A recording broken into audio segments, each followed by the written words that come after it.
Lagging repairs, as I'm sure many out here could attest, are a huge problem for public housing tenants, and in a very large part of the increasingly negative image that public housing authority has at present. But inadequate funds, of course, are only part of the problem. We've also, thanks to a lot of good press reporting and also activism, we found that the NYCHA management has also had its problems. I wonder, as mayor, how you could see NYCHA addressing these repair problems and what you could do. And I'd like to turn this question over to Carl Giles yes, Mr. Giles. He's a local 237 worker, and he'll flesh this out. Good afternoon. My name is Carl Giles. I'm a proud member of Local 237, who has 9,000 members in NYCHA and over 3,000 members who actually live within NYCHA.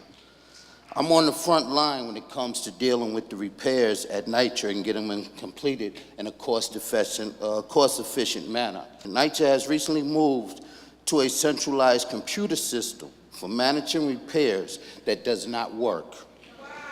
NYCHA cannot account for available supplies and equipment.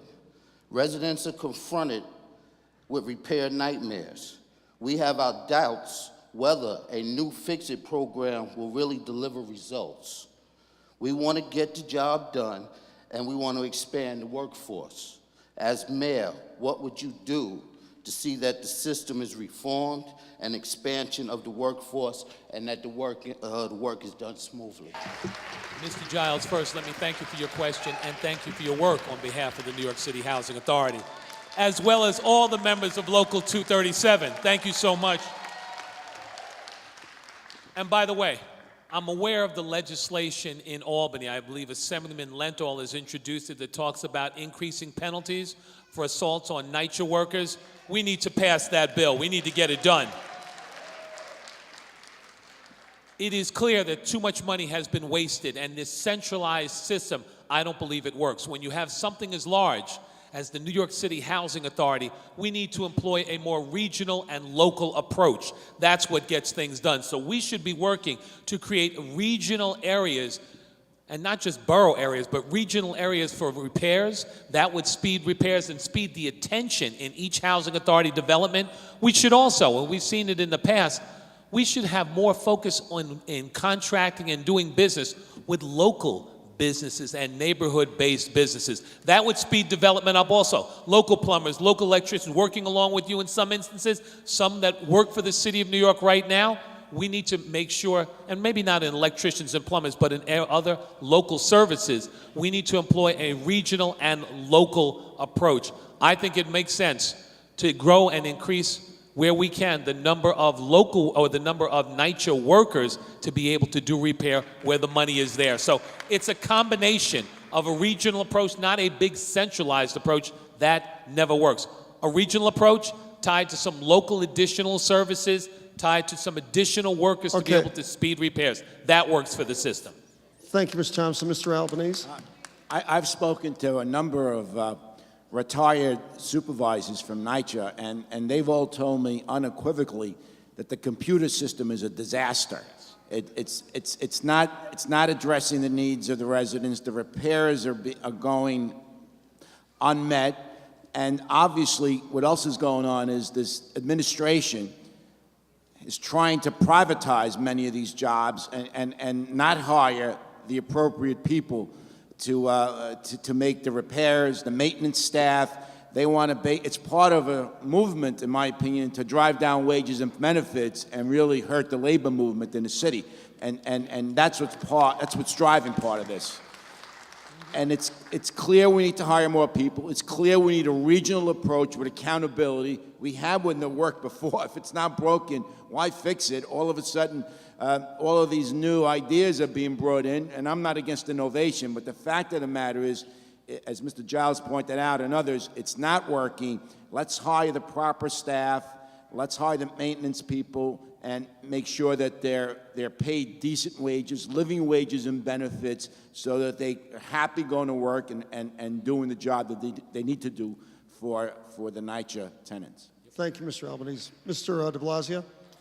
Well, first, Michael Bloomberg didn't take responsibility for repairs at NYCHA, and then John Rhea didn't take responsibility for repairs at NYCHA, and then the NYCHA board didn't take responsibility, and the blunt reality is they all have to go. We need an entirely different approach.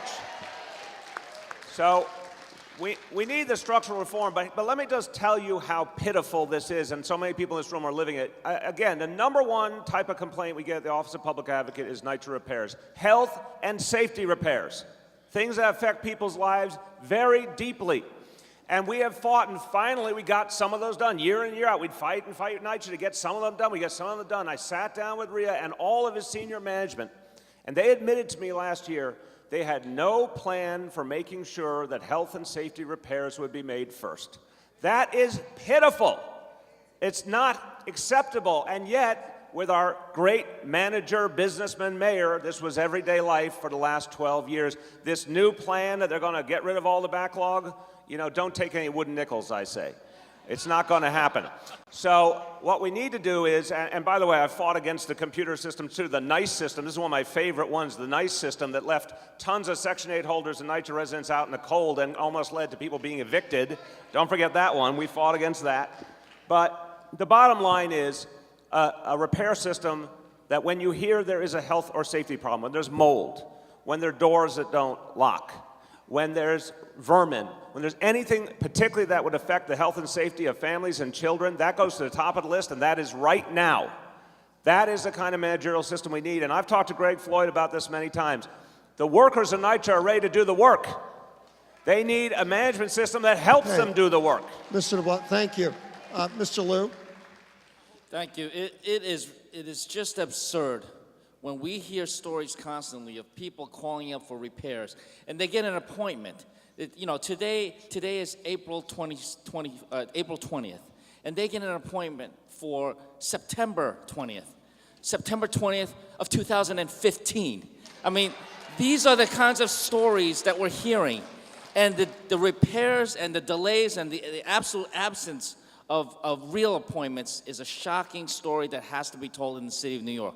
What's even more shocking is that Bill is right.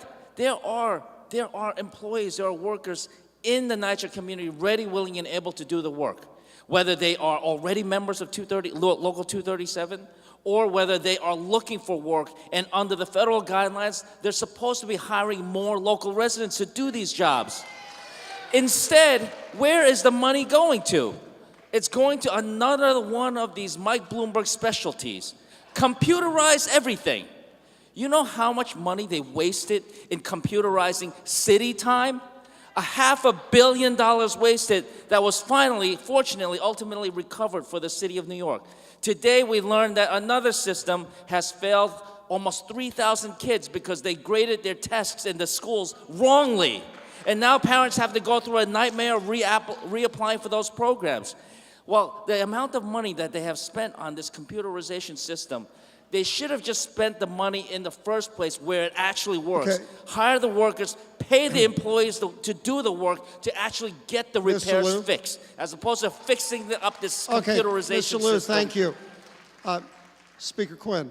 This situation before the computer system was unacceptable in the backlog, and the computer system, which was promised to fix it, has not made it any better. It has made it worse. And the truth is, we have hardworking men and women who are ready every day to go out and help make NYCHA homes, improve the problems, fix them, make them livable. And the management at NYCHA and this computer system is just another example of it, is standing in the way of making that happen. That's one of the reasons last year in the council, we allocated more money to NYCHA, to hire NYCHA residents to become 237 members who could help take the backlog down and begin to do maintenance. We need to do more of that, but we also need to get a system that really, on a local basis, can track where the work orders are, and that should be transparent. Every work order in any building, where it's at, when it came in, has it been fixed, should be on the internet so everyone in the city of New York, NYCHA resident or not, can see where things are at, so we can build even more voices and even more pressure to get these repairs done on a timely manner. People are paying their rent. They deserve to have a home they can live in. This system has just, quite frankly, made things work and is failing the tenants. Okay, thank you very much. Mr. Thompson, you have to... Yep, Michael, and let me apologize to the audience. I had mentioned to Michael at the beginning, which is why before the last question, he had asked if I had to go. I have another appointment I have to run to, another appointment. I wanted to make sure I was here, and I was here early to this early today. Look, as I leave, and my apologies in not staying for our final question, but this is a year of decision in New York City. This is a year where the people, that sleeping giant as it's been referred to, the people in the New York City Housing Authority have the power to determine the future of the city. Power is in your hands this year. You determine who the next mayor is. You've heard a number of the proposals tonight in discussions. This is about not just the future of the city of New York, this is about your future. This is about your future. Thank you all so much. One of the questions, and in fact, you were all touching on this a bit in the last question that's come up, is that the Housing Act of 1968 requires that housing authorities use HUD to the maximum extent possible to create jobs and training for residents. And NYCHA's record in this way is, I think, spotty over the many years, as well as other city agencies. And I wonder whether it's the mayor's infill program or, as a number of you have described it, another version of it that would be, that would have quite a bit more affordable housing. How do you work to ensure that there's both job training and permanent jobs that are created out of that? But don't just answer me. We're going to have Bernard Williams, who's a local 237 member, come up and ask this question. Good afternoon. My name is Bernard Williams. I'm an employee of New York City Housing Authority and a member of Local 237 for 28 years. Our concerns about the infill program, how will it impact our jobs? Privatization usually results in a reduction of private sector jobs. For example, fewer parking or recreation areas owned by NYCHA means fewer jobs for us. The same goes for residents. Since the HUD money is given, private developers are not required to offer jobs and training opportunities. As mayor, what's your plan to help ensure the municipal workers union and the residents don't lose their jobs in the future? Also, you know that NYCHA, not only NYCHA, but the city of New York and our country is built on union labor. It's successful. Keep doing what you're doing. Thank you. The present, you're absolutely right, sir. The present infill plan has no expectation at all of union workers, which is another problem with the infill plan. There will be no requirement, guarantee of 237 or any NYCHA residents if we all fail and don't stop that plan. So whatever we do moving forward, if there is future development on any of these properties or other properties, we have to move forward in a way to make sure the workers who work there are part of the great unionized workforce that has been the only real thing in NYCHA that has been working for tenants. And that is another problem with this plan and another reason why we should stop it in its tracks. Okay, thank you. Mr. Liu? Thank you very much. The mandate has just simply been ignored by this administration. There is a mandate that comes in the federal rules that require the employment, the hiring, the recruitment and hiring of local NYCHA residents for these jobs. And yet we have seen very little action on the part of this administration. We have seen, like it does in pretty much every other city agency, instead of going to people who are vested in what's happening, particularly NYCHA residents, They go outside and they hire consultants to come in, or they they contract outside for the work to be done. We have people who need the work, who want to work, and who are committed to NYCHA's success. Not these outsiders that keep getting pulled in these very expensive contracts that cost taxpayers much more money than if they hired the local residents in the first place. So under my administration, you would see the local residents being hired. You would see a vast reduction in these expensive outside consultants that keep being brought in from the outside. That is the new patronage system under this administration, outside consultants. What we need to do is put the jobs back in the hands of New Yorkers and local residents. Okay, thank you. Mr. de Blasio?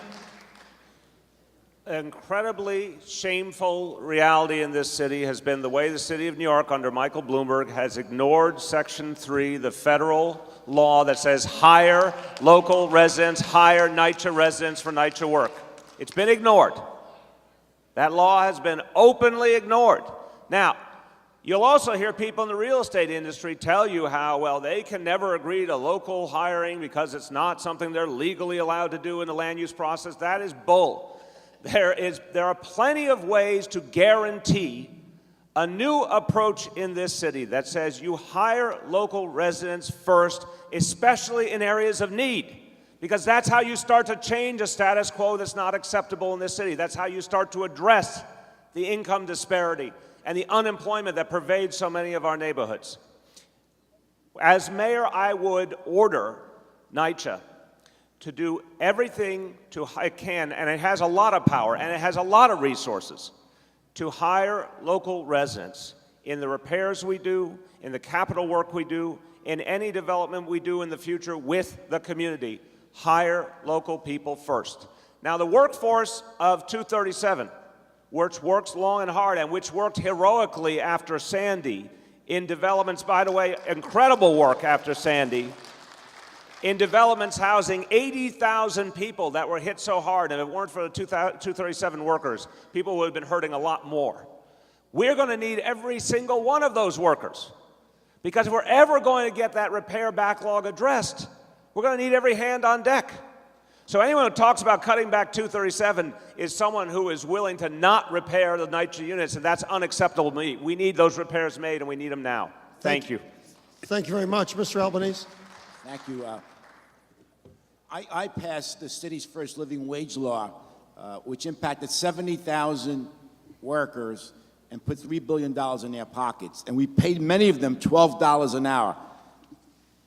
Here we are, and that was in 1996. Here we are in 2013 debating a $9 an hour minimum wage, which goes to the very core of the question. There is a slow strangulation of the labor movement going on, which is responsible for elevating people and giving them decent wages and benefits. And what the Bloomberg administration has done, it's clear that they're anti-labor. It's clear they want to weaken labor unions. And part of the process is what they're doing in NYCHA.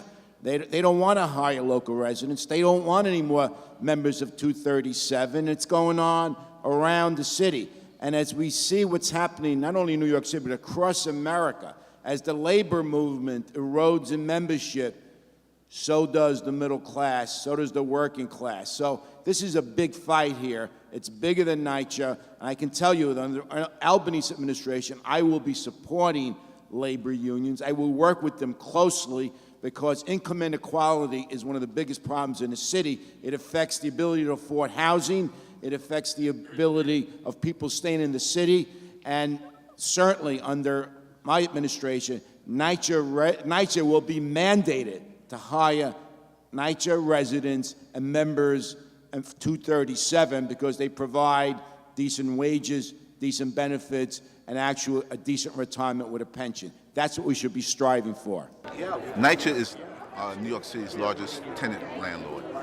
650,000 people live in NYCHA, more than most major cities in the United States. It's important that these residents do not go ignored into the future. NYCHA can and will elect the next mayor.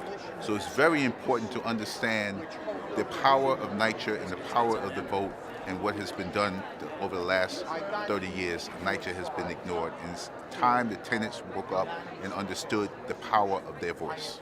Local 237 has 1/3 of its membership living in public housing or also working in public housing. It's important that we stand up for our members, and NYCHA is a vital part of our operation.